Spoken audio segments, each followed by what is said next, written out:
the recent outbreak of bitch assness.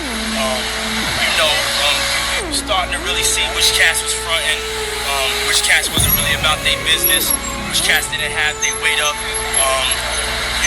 And this recession is squeezing their nuts so crazy that instead of them grinding and getting their grind on and taking care of their family or looking in the mirror, you may be experiencing some of your fellow friends or co-workers hitting you with hate. Bitch assness is simply hate. Bitch assness is simply just acting like a sucker, acting like a bitch, not having the motherfucking manly or woman response to a situation. If you hating anything, you have been infected by the bitch assness disease.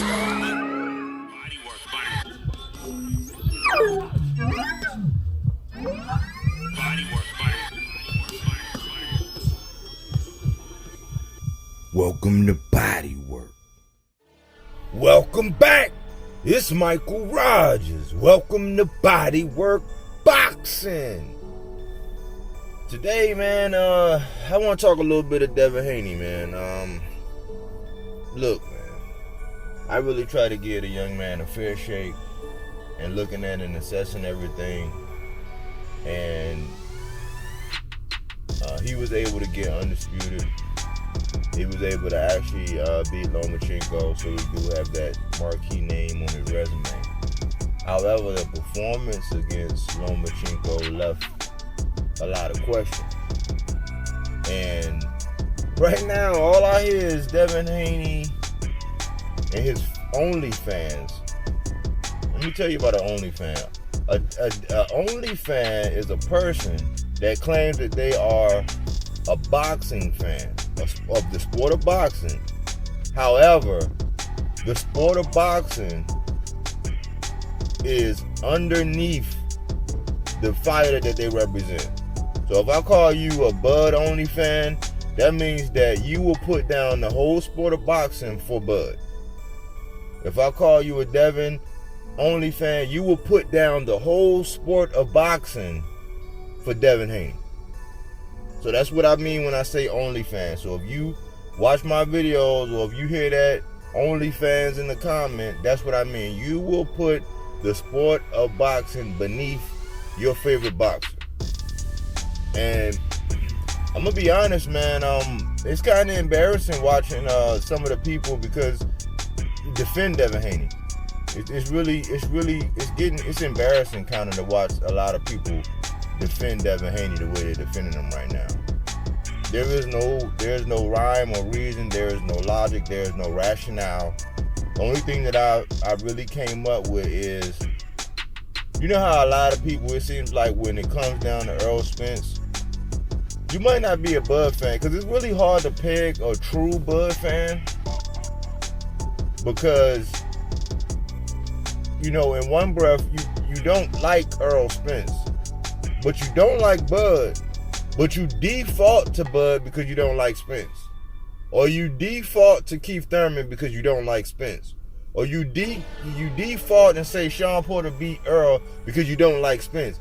Like right now, it appears to me that if you don't like Tank and you were looking for a reason to actually go against Shakur Stevenson for whatever reason, you are defaulting to Devin Haney.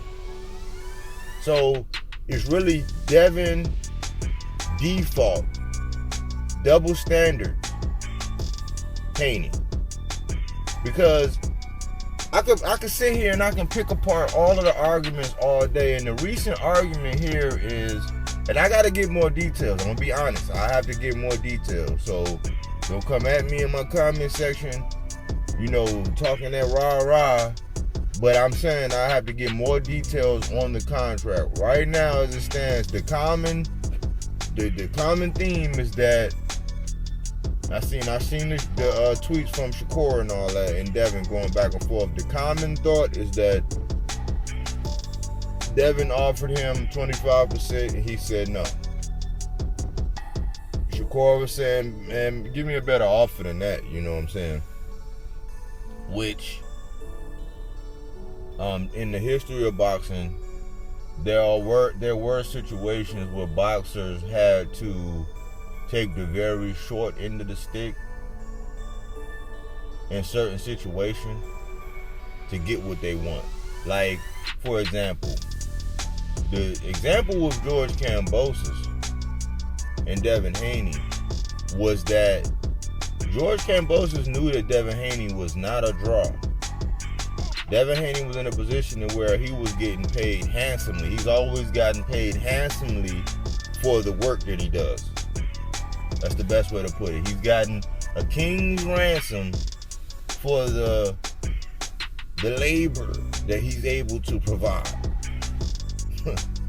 You know, those jabs are worth a lot of money, obviously. Nevertheless, at the point in time when Devin Haney was getting ready to fight George Kambosos didn't look at Devin Haney as a first option. George Kambosos, if you really look at it, he really wanted to fight Tank. He really did. Tank did not want to go over there. I don't know if it had something to do with Coach Calvin and, you know, all of the issues that Bill had, having a pass, and having served time. I don't know what it was. I don't know why he didn't want, I don't know. But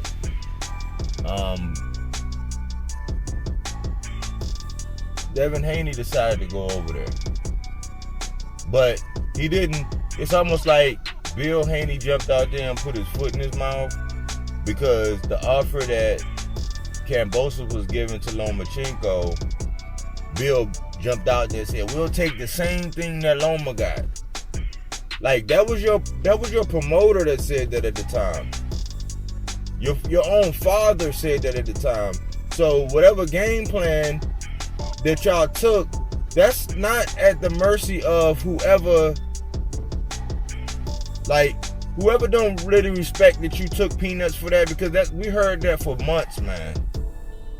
Over there in the LDBC, the dude Black Fight Fan was on it, man. He could have fought Lee Selby, man, and got more money than that, man. He didn't have to do that, man. I don't like that. Like, I've never heard or seen somebody get bent out of shape. Like, I'm like, man, they must be sharing the money. That's why they need so much money, man. I mean, have you looked at the cost of knee pads lately? Have you looked at the cost of bibs and throat coat? Do you know how much tonsil jewelry is right now in 2023? I mean, golly, man, like, they're up there with eggs, relative. But let me digress. Devin Haney and Bill Haney jumped out there and took a deal that they had no business taking, just because they had to. And if you don't understand that, then you are an only fan. If you don't understand that Devin Haney had to take the Kambosos deal, he had to make that fight. That was the shot at the belts.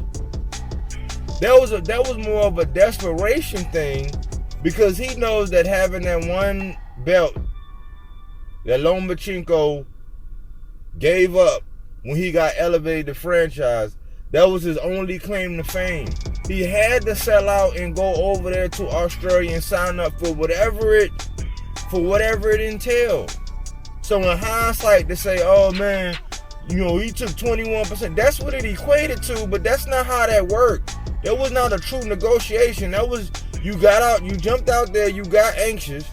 You knew that Kambosos was probably going to pick somebody else. He was looking at other opportunities, and had he fought Tank, there would have never been a Devin fight. We're not going to revise history. Tank said, yeah, I'll fight him, but he can keep those belts. That's not what Bob Arum and the other dude, man, what's his name?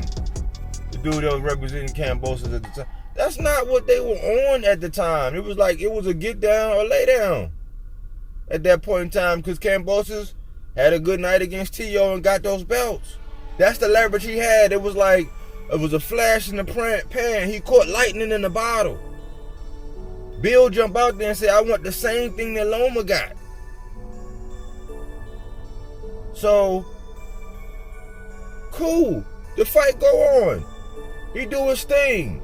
He embarrassed Kambosos the first time. And then the second time, he almost stopped him.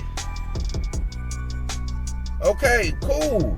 So now you are solidified in that you have all the belts. The people in the Boxing Voice was talking about, oh man, I don't care, man. He need to go do his farewell tour now. You know, he can fight whoever he want, man. He deserved it. Like, he conquered the world. Like, you beat Kambosos twice. And see, it gets to the point where when you're dealing with an OnlyFan, that it'll seem like you're disrespecting a fighter's achievement. It's not that you're disrespecting a fighter's achievement. It's you're keeping it honest and keeping it a buck on what really happened. You fought Kambosos twice, dude. Like, you go out here and you go out here in these streets and you ask anybody who Kambosos is, they're gonna be like, who? Cam Newton. Like, listen, man. Okay, so he did that, right? So if we fast forward to now, what people are saying, man, I don't care, man. Shakur just need to take that deal. He just need to do whatever. No, he don't. No, he don't, because if Devin Haney was getting all the money that he said he was going to get, and has been getting, and he's the money man, he's his own promoter, it's like, why would you do that to somebody that you said was your brother or your friend? Like, when it comes down to the money, right, you can be as greedy as you want, but we're not going to sit up here and say that the price yourself out tool isn't being used by some fighters. When we got history of Canelo doing this, you know, he'll put something in it like a short camp or a catch weight or a rehydration clause or some kind of stipulation. He'll put that in there. But let's not act like people don't throw out deals just to be able to say that they throw out deals. Like, if you messing with somebody, you know what I'm saying, and you tell her, hey, look, I want to spend some time with you, man. You trying to go down to Barnes and Nobles? Barnes and Nobles? Like, what? Yeah, you gotta go down to Barnes and Nobles with me. I mean, you know, I do want to spend some time with you, get to know you, blah, blah, blah. It's like, yeah, you could go down to Barnes and Noble. You could go down there and get the job done like that. But I think what she was expecting is a little bit more. Maybe go out to IHOP, catch a movie, something like that.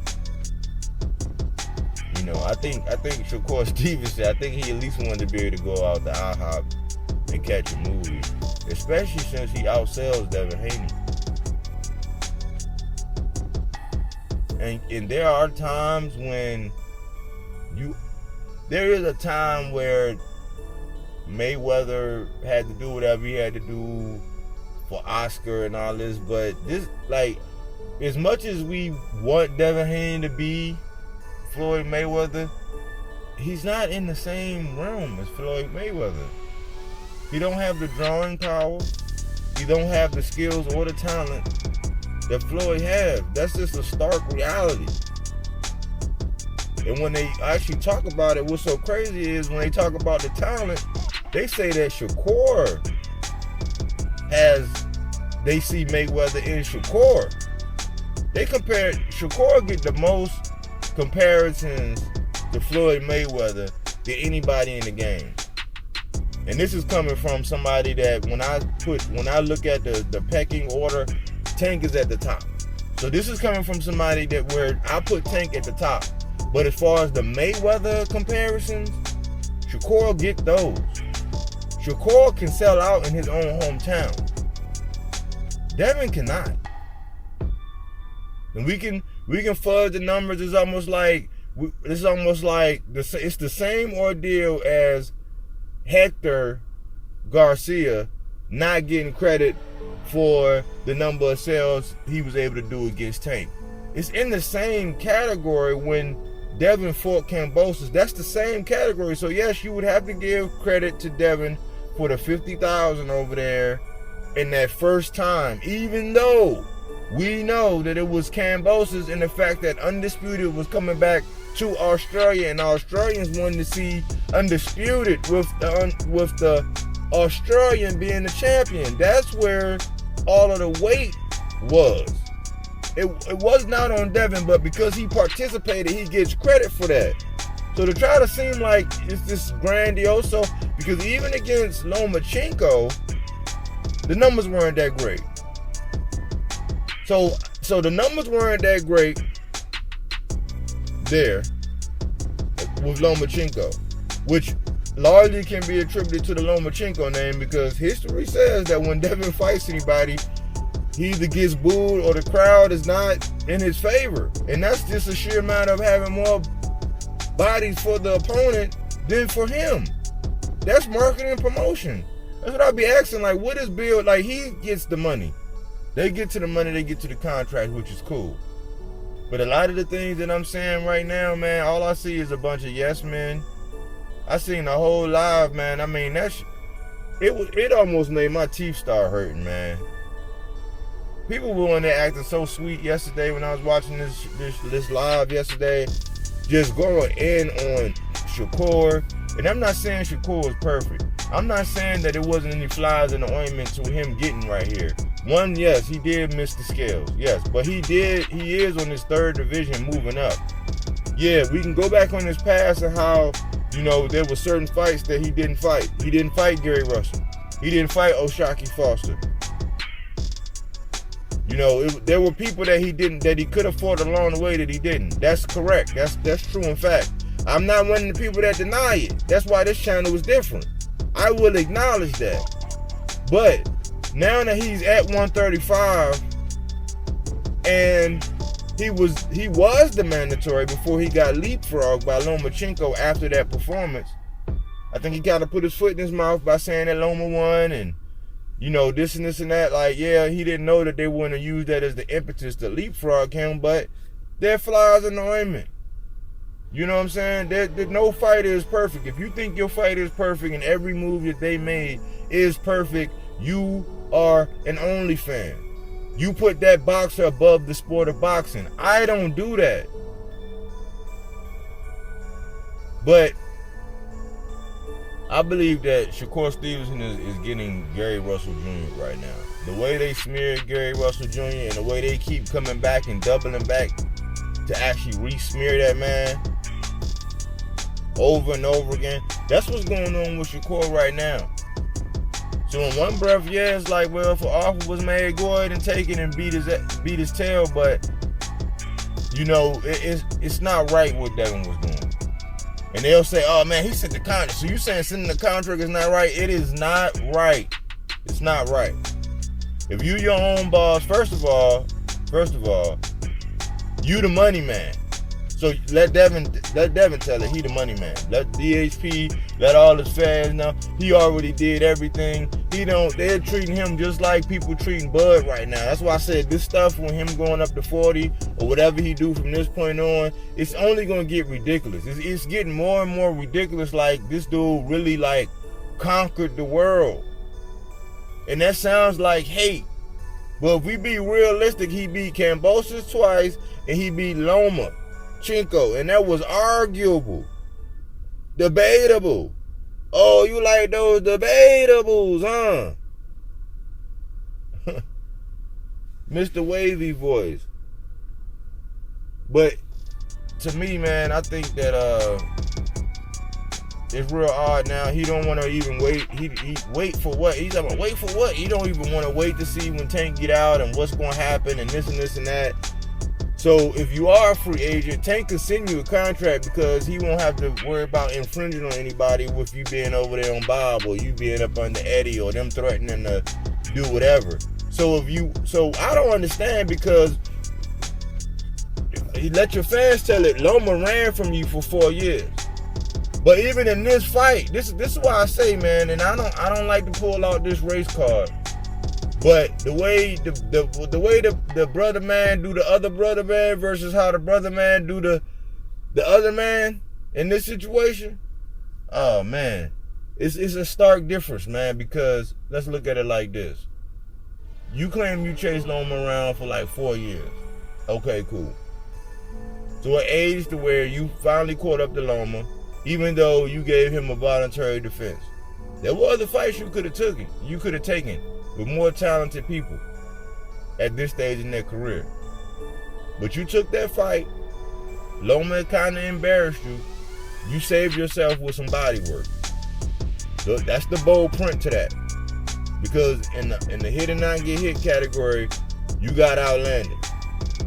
But if you look at the build up to this fight, you squeezed everything you can get out of Loma on that contract, which is savvy business. Okay, cool, you can do that, right? But when you wanted to have the fight, because you wanted to have it before Ramadan. You wanted to go ahead and get it out the way, and you said, no, Loma want you to wait. Loma made you forego Ramadan.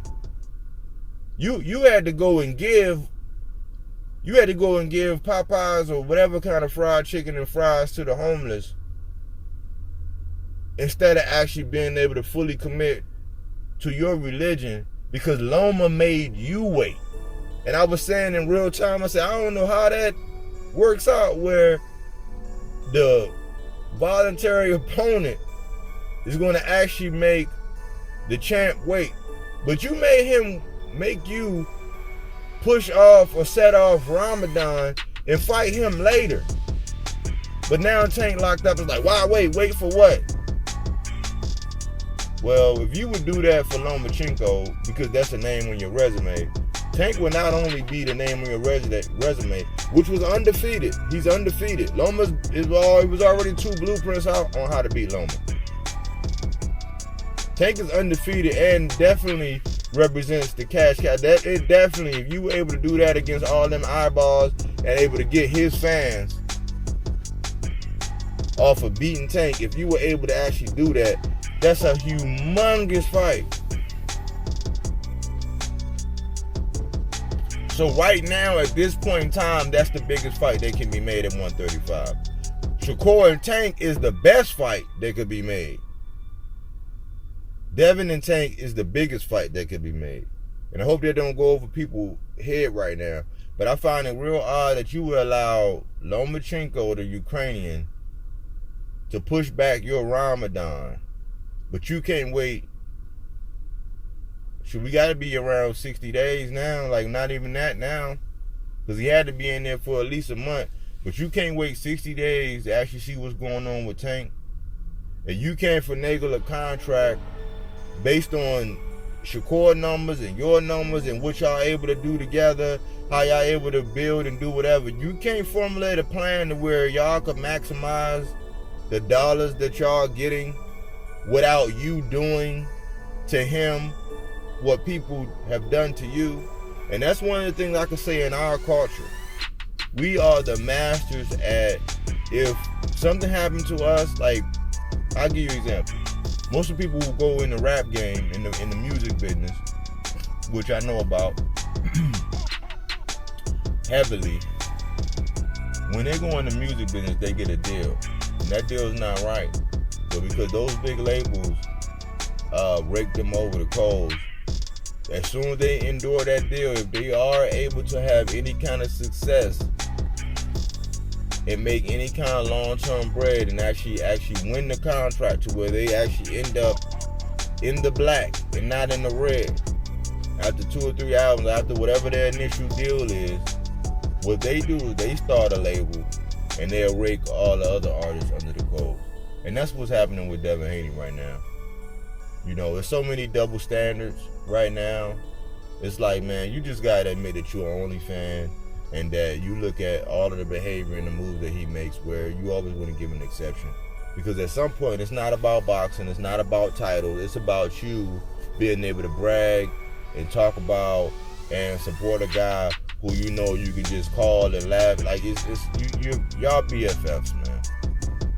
Y'all are BFFs. It's not about boxing. And my whole thing is the litter that it caused amongst boxing fans who will get out here and regurgitate the same thing.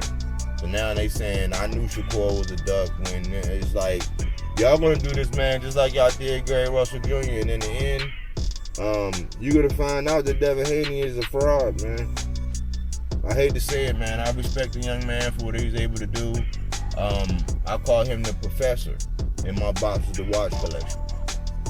He's called the professor. I have not put out the film on it because I really want to see him. I really want to see him stamp his career in a legit way, man. The way that, you know, everybody else went. Now it's like go to 140. Go to 140 and fight who? For what? So you're going to give somebody else a name and you're not even going to have what you got right now in the offer at 40. So you're not going to stay around and capitalize it. Now yesterday I've heard, man, you're like, man, why you going to want me now at 35 when I'm not at my best? So now you're not at your best. Like, it just needs to stop, man. I hear people just getting up there and co-signing. And if you're going to keep lowering your standards, man, just get these knee pads I got, man. They're Kevlar cap.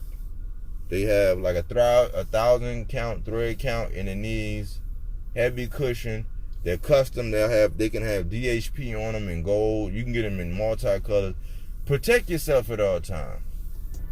Anyways, man, you know, I'm disappointed in Devin, man, and I'm definitely disappointed in the fans that's echoing all these crazy sentiments that they are about Devin and how he pretty much can just do whatever he wants now. It ain't no accountability. He's officially fallen into the Terrence Bud Crawford, Canelo Alvarez conversation right now.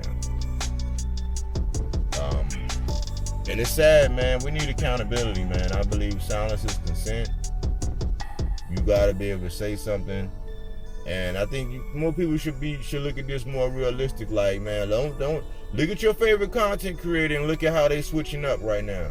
Look at all the excuses they make. I have never heard a bunch of people congregate to justify why somebody shouldn't fight. And the crazy thing is, they've been cooking Bud. They was cooking Bud for walking away and saying no, and he don't got to do this, and not going over the sign out. And they're justifying Devin Haney not fighting Shakur the very same way right now. The very same way right now. Now it's up to Shakur to work it out, because it's a chess move, and that's why I say Devin might be one of the smartest in the game, because as long as you can put an offer out there,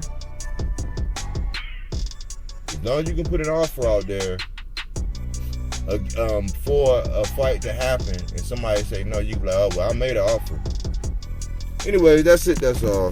Thanks for tuning in. I would love to hear your comments, your thoughts, your ideas on this. Thanks for calling, tuning in. Here at BodyWorkBoxing, but we don't take things for face value. We do that body work.